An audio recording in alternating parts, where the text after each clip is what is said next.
Hello everyone and welcome to the third episode of Meow the Secret Boy और मेरा नाम रिया है। और अगर आप लोगों ने इसका फर्स्ट और सेकंड एपिसोड अब तक नहीं देखा तो जल्दी उसे भी देख लेना। तो चलते हैं एपिसोड की तरफ। यहाँ हम देखते हैं सोला और जेसन एक दूसरे को किस करने ही वाले होते हैं कि उनको ह्यूमन होंगजो आकर इंटरप्ट कर देता है और जेसन से कहता है कि वो वहाँ से चला जाए। यहाँ सोला थोड़ी सी कंफ्यूज नजर आती है और कहती है कि ये तो मुझे कहना चाहिए और जेसन से कहती है कि ये वही है जो सुबह से ही मेरा पीछा कर रहा है। यहाँ दोनों होंगजो से पूछ ही रहे होते हैं कि वहाँ सोला को मिस बांगशेल का कॉल आ जाता है। तभी सोला बताती है कि उनके घर पे एक लड़का आया हुआ है। यही मिस बांगशेल पूछती है कि क्या मेरा बेटा घर वापस आ गया। ये भी कहती है कि उनके बेटे ने बताया था कि वो कुछ दिनों में घर आने वाला है और ये भी बताती है कि उनका बेटा फ्रंट डोर के बजाय बालकनी वाले डोर से आता है और वो उसको देखते ही पहचान जाएगी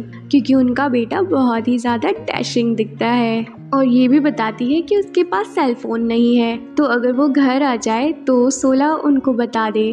तभी सोला कहती है कि लगता है वो आ गया है और सोला होंगजो को अपना फोन दे देती है। यहाँ होंगजो उनको हाँ और ना में जवाब दे देता है। यहाँ सोला को पता लगता है कि मिस बांगशेल के बेटे का नाम पैंग गुकबोंग है। यहाँ देखते हैं कि जेसन जा चुका है और सोला और होंगजो घर पे अकेले ही रह गए हैं। यहाँ सोला को बैंग गुकबोंग नाम बहुत फनी सा लगता है। तभी होंगजो कहता है कि मुझे इस नाम से मत बुलाओ। तभी यहाँ सोला कहती है कि अब तक हम फ्रेंड्स भी नहीं बने हैं और तुम मुझसे इस टोन में बात कर रहे हो और उसको अपने रूम में जाने के लिए कहती है। यहाँ सोला को याद आता है कि उसने कैट होंगजो को बाहर ही रखा था। तभी वो कैट होंगजो को यहाँ वहाँ ढूंढने लगती है। यही सोला कैट होंगजो को बाहर ढूंढने जा ही रही होती है कि ह्यूमन होंगजो कैट में कन्वर्ट हो जाता है और यहाँ सोला वापस अंदर आकर कैट होंगजो को प्यार करने लग जाती है। यहाँ नेक्स्ट मॉर्निंग देखते हैं सोला और दोशिक जेसन के कैफे पे बातें कर रहे थे। यही सोला कहती है कि उसको गुकबोंग कैट जैसा लगता है। यही दोशिक सोला से पूछता है कि ऐसा क्यों लगता है तुम्हें। तभी सोला बताती है कि उसको अपने आसपास के सारे ही लोग कैट जैसे ही लगते हैं और ये भी बताती है कि गुकबोंग बच्चों जैसा है, मुझे उसका ख्याल रखना पड़ेगा। तभी दोशिक उसको मना कर देता है और कहता है इससे पहले तुम अपने पापा का ध्यान रख रही थी, अब तुम इसका ध्यान रखोगी जिसको तुम अब तक अच्छे से जानती भी नहीं हो। कोई जरूरत नहीं है। यहाँ दोशिक जेसन के साथ मिलकर शाम को गुकबोंग से मिलने का प्लान बनाता है और कहता है कि देखना हम उसको बुरी तरीके से डरा देंगे। यहाँ सोला घर की सफाई करती हुई नजर आती है। तभी होंगजो से कहती है कि आज उसके फ्रेंड्स आने वाले हैं और क्या वो उसकी हेल्प कर सकता है और उसको बाद में सुपरमार्केट भी जाना है सामान लाने के लिए। तभी सोला वैक्यूम क्लीनर चला देती है जिसकी वजह से ह्यूमन होंगजो बुरी तरीके से डर जाता है और वहाँ से भाग जाता है। यहाँ बाहर सोला होंगजो से कहती है कि बॉक्सेस में कैन्स को भरना है लेकिन होंगजो खुद ही जाकर उसमें बैठ जाता है। आखिर वो एक कैट है, ये सब तो करेगा ही। यहाँ सोला होंगजो के साथ सुपरमार्केट आती है जहाँ होंगजो को एक फिश टैंक दिख जाता है और टैंक से एक फिश उठाकर ट्रॉली में रख देता है। यहाँ सोला बताती है कि तुम ये नहीं ले सकते हो, सिर्फ शेल्फ में रखी हुई चीजें ही हम ले सकते हैं। तभी होंगजो ढेर सारा सैल्मन फिश ले लेता है और कहता है कि ये होंगजो को बहुत ज्यादा पसंद है। तभी सोला पूछती है कि तुम्हें कैसे पता, तुम तो अब तक होंगजो को ठीक से जानते भी नहीं हो। यहाँ सोला होंगजो से कहती है कि वो अपने अपने बिल सेपरेटली पे करेंगे लेकिन होंगजो के पास तो कोई पैसे थे ही नहीं तो सोला खुद ही सारे सामान का पेमेंट कर देती है और कहती है अब इसको झेलना ही होगा, मैं इसका कुछ नहीं कर सकती। यहाँ जेसन सोला के घर पहुँचता है और होंगजो को अपना बनाया हुआ कॉलर पहना देता है। थोड़ी देर बाद यहाँ दोशिक भी आ जाता है जो कि बहुत फनीली ड्रेस्ड होकर आता है। उसने बहुत सारे कपड़ों के लेयर्स पहन रखे थे ताकि उसको ऐसे देखकर गुकबोंग डर जाए लेकिन सोला बताती है कि वो तो घर पर है ही नहीं। यहाँ तीनों ड्रिंक्स एंजॉय करते हुए अपने हाई स्कूल टाइम को भी याद कर रहे होते हैं। तभी दोशिक जेसन से कहता है कि ये रिंग अब तक तुमने पहन रखा है।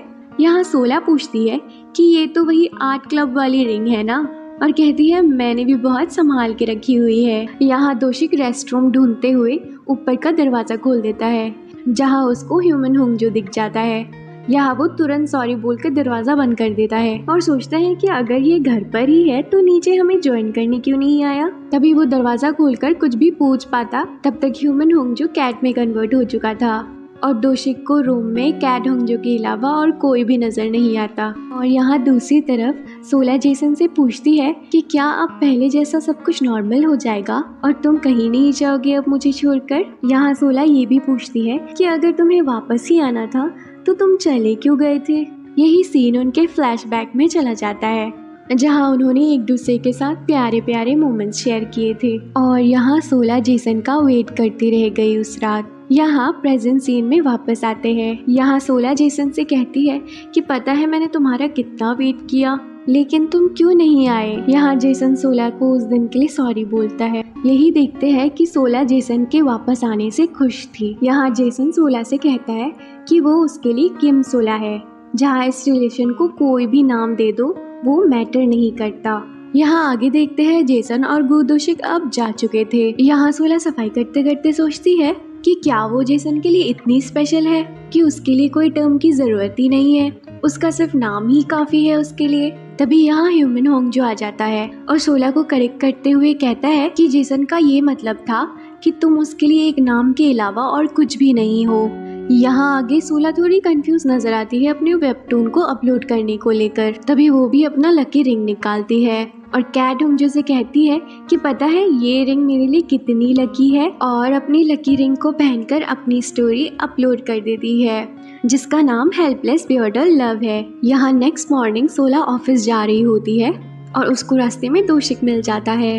यहाँ दोशिक बताता है कि उसने पढ़ा सोला का न्यू वेबटून और ये भी बताता है कि उसने बाकी सबको भी इस बारे में बता दिया है, जैसे कि उसकी फैमिली और अपने कोवर्कर्स को भी, ताकि सोला के वेबटून को व्यूज मिल सके। यहाँ दोनों ऑफिस पहुँचते हैं और ऑफिस में पहुंचकर देखते हैं कि सभी सोला के ही वेबटून के बारे में बातें कर रहे थे। यहाँ सोला दोशिक से कहती है कि तुमने आखिर क्यों सबको बता दिया। अगर मिस पार्क को पता चल जाएगा तो वो यही सोचेगी कि उसको जॉब छोड़ना है। यहाँ जियोन भी सोला की वेबटून पढ़ रही थी। तभी यहाँ मिस पार्क आकर जियोन को अपने साथ ही लेकर चली जाती है। तभी सोला और दोशिक को लगता है कि कहीं जियोन मिस पार्क को उसकी वेबटून के बारे में ना बता दे। यहाँ दोशिक और सोला आकर जियोन से पूछते हैं कि क्या उसने मिस पार्क को सोला की वेबटून के बारे में बता दिया। तभी जियोन कहती है कि नहीं, उसने नहीं बताया और आखिर वो ऐसा करेगी भी क्यों, और थोड़ा उनसे नाराज हो जाती है।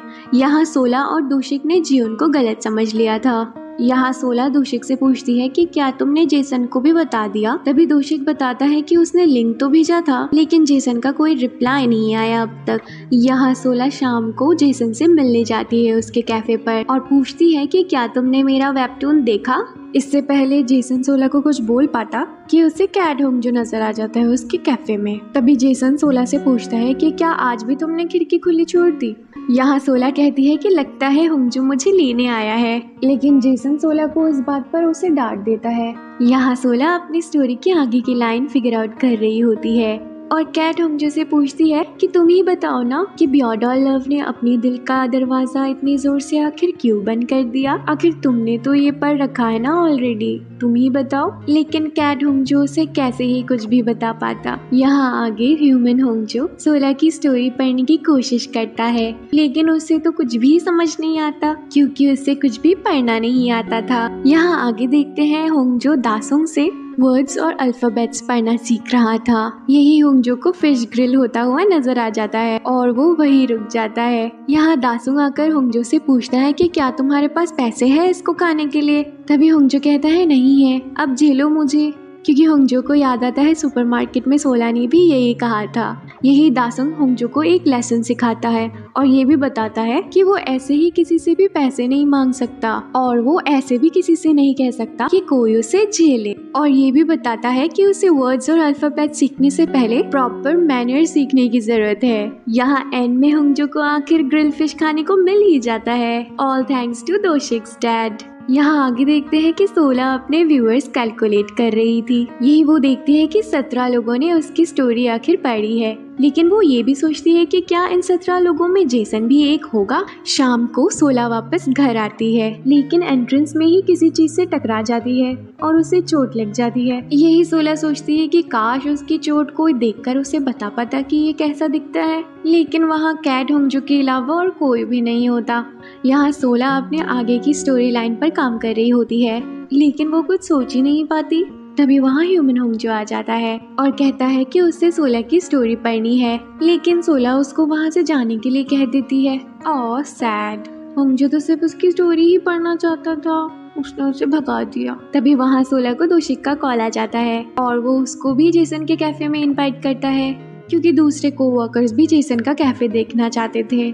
यही सबको कैफे में जियोन भी मिल जाती है, क्योंकि दोशिक ने सुबह ही उसको जेसन के कैफे के बारे में बताया था, इसीलिए जियोन भी जेसन का कैफे विजिट करने आई हुई थी। यहाँ जेसन सबको बताता है कि जियोन भी उनके आर्ट क्लब की ही मेंबर थी और सबको पता लगता है कि तब ग्रैंड प्राइज जियोन ने ही जीता था। यहाँ सोला और दोशिक को जियोन के बारे में कुछ भी याद नहीं है, लेकिन जेसन को सब याद था। तभी इसी बात से सोला को बहुत खुशी होती है और सोचती है कि जेसन को हर छोटी से छोटी चीज की खबर होती है, जिसे दूसरे लोग इग्नोर कर देते हैं उस चीज की भी। यही सोला की स्टोरी के बारे में सब लोग ज्यादातर नेगेटिव ही बोल रहे थे। यहाँ सोला सोचती है कि शायद जेसन तो उसकी स्टोरी के बारे में कुछ पॉजिटिव ही बोलेगा, लेकिन वो भी उसकी स्टोरी के बारे में नेगेटिव ही बोल देता है। यही सोला सबकी बातों से डिसअपॉइंट होकर घर वापस आ जाती है। यहाँ सोला एंट्रेंस पर क्रिएटिव मिरर वाली लाइट्स देखकर सरप्राइज हो जाती है। यहाँ सोला को समझ आता है कि उसकी स्टोरी का सही मतलब सिर्फ होंगजो ही समझ पाया था। यहाँ होंगजो सोला से पूछता है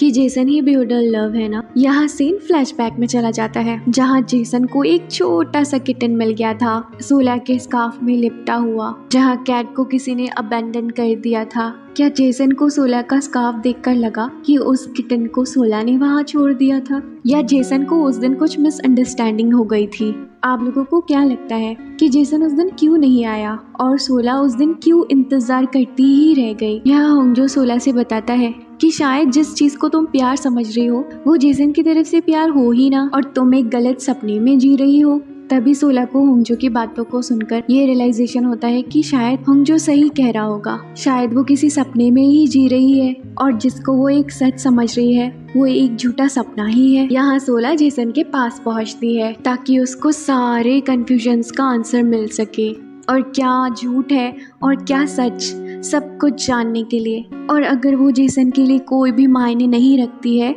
तो उसको झूठा सपना भी ना दिखाए, वही दिखाए जो सच हो, ताकि उसे झूठी उम्मीदें ना हो जेसन से।